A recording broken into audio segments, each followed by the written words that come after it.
Good evening, everyone. This evening, we are going to cover a kind of different kind of subject for most of the students, and most of my students are also familiar. They are privy about this subject.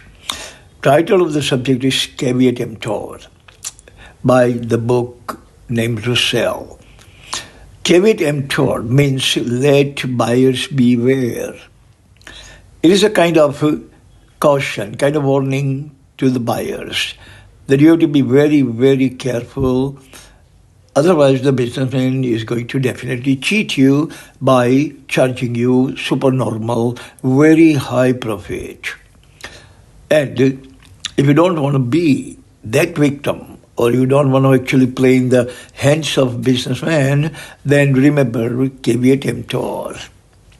In caveat emptor, only the message is that, hey buyer, you be careful.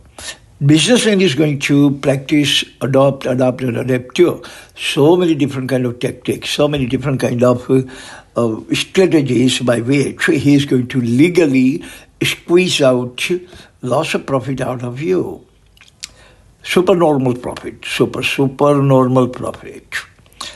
30%, 40%, 110%, 150% profit can also be extract out of you if you are absolutely humble, naive customer, and if you don't know anything about this caveat emptor concept. Businessman, through every angle you look, is there to make profit. And he's not going to tell you that I don't want to make more than 5% profit, so you don't give me more. You don't give me more price, but no. He will first try to attempt to earn 75% profit. Bargaining goes on, and at 50%, still more bargaining, and he's going to come down to about 25% profit, and he's not going to lower his prices lower than 25% profit because he can afford, but he doesn't have that kind of volition. He has avarice for 25, 30, 40% profit. So I have actually created 4 points of my own. Number one is businessman always attempts to cheat you. Adam Smith has said in 1776 in his first book titled The Wealth of the Nation. 1776 he has actually warned us, cautioned us, alerted us that don't trust businessmen. It is a customary that we always trust the businessman, wishing that businessman, hoping that businessman, anticipating that businessman, expecting that businessman is the most faithful, most honest, credible, incredible entity in the society.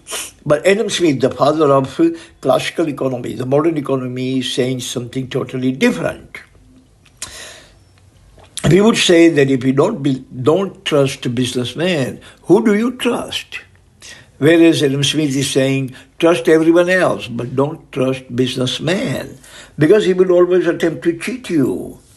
As soon as you actually go to any business place, any enterprise, any premise where things are sold, as soon as he is going to take a glance of you, and whatever the commodity, whatever the article you are going to touch, he is going to look at you, look at your dress, look at your physique, look at your health, and he is going to realize that you are coming from the upper crust of the society, economically formidable, and he is going to probably double down on the price, double the price.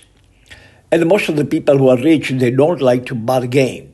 They think that, bargaining is a trait of a cheap customer. So they don't bargain. Then they don't bargain, and because of that, they actually pay double price of the article. That is cheating. Bargaining, we call it. But it is not a bargaining, it's a cheating.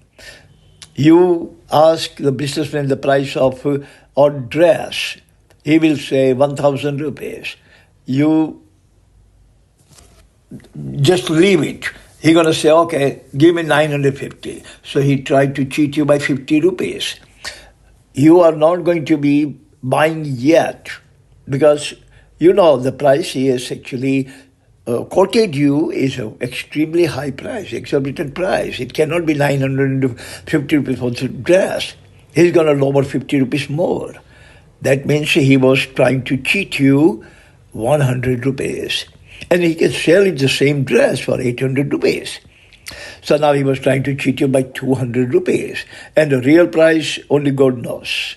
What was the real price, the cost of his buying.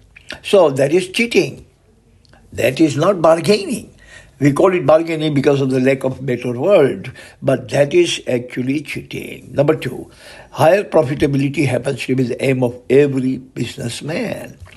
Every business in the world is actually working day in and day out, 24/7, 365 for one thing and the one aim and the one goal and the one objective, and that is profitability. He is not going to let the profit go.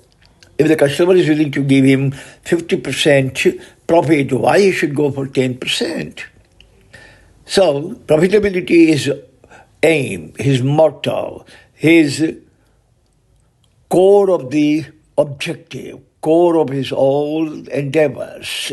He's not sitting over there to serve the society by 5%, 7% profit. But he would not be satisfied unless he makes about 25 to 30% profit. And that is the aim of every businessman. So if you really explore this kind of 25 to 30% profit is the supernormal profit.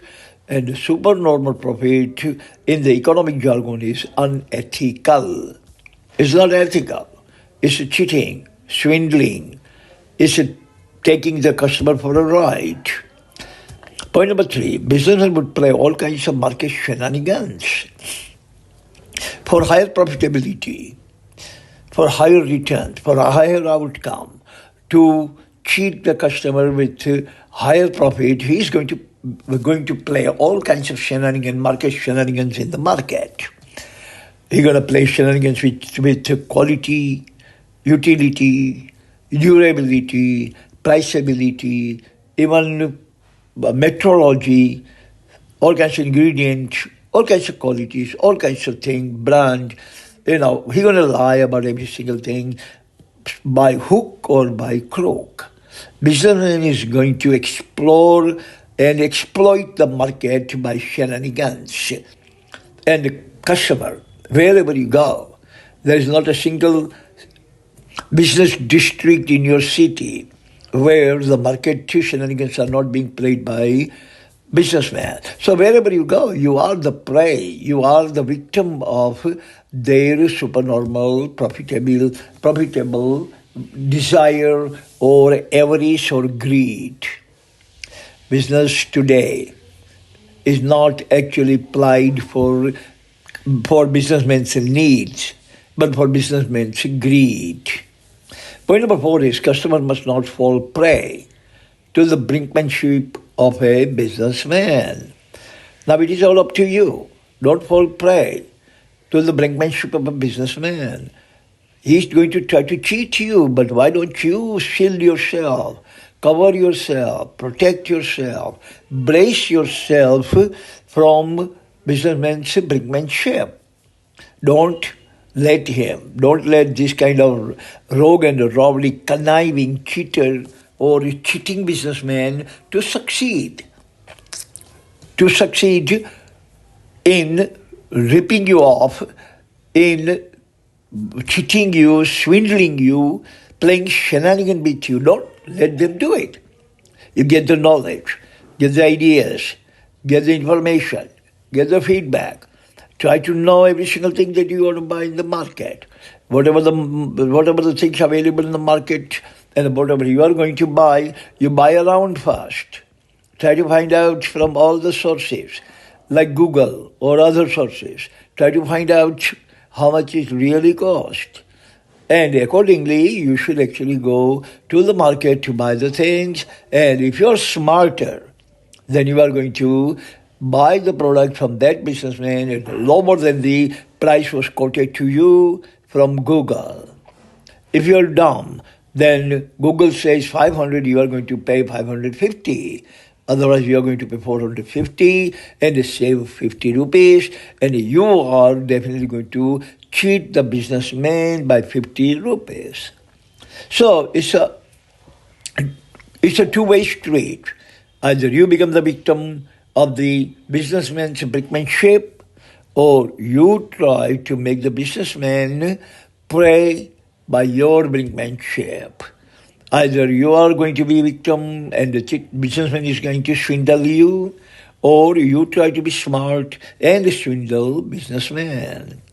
So that's all the time we have. Thank you very much for listening. It's a Emptor MBA subject in MBA.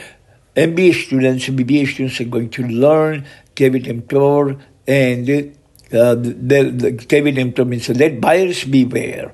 And tomorrow, day after tomorrow, we are going to do a video about let sellers beware. Businessmen always try to cheat the customer, so it's the other way around, vice versa. Sometimes customers try to cheat the businessman. And we're going to talk about that next time. Until then, God bless everyone on this planet. Bye.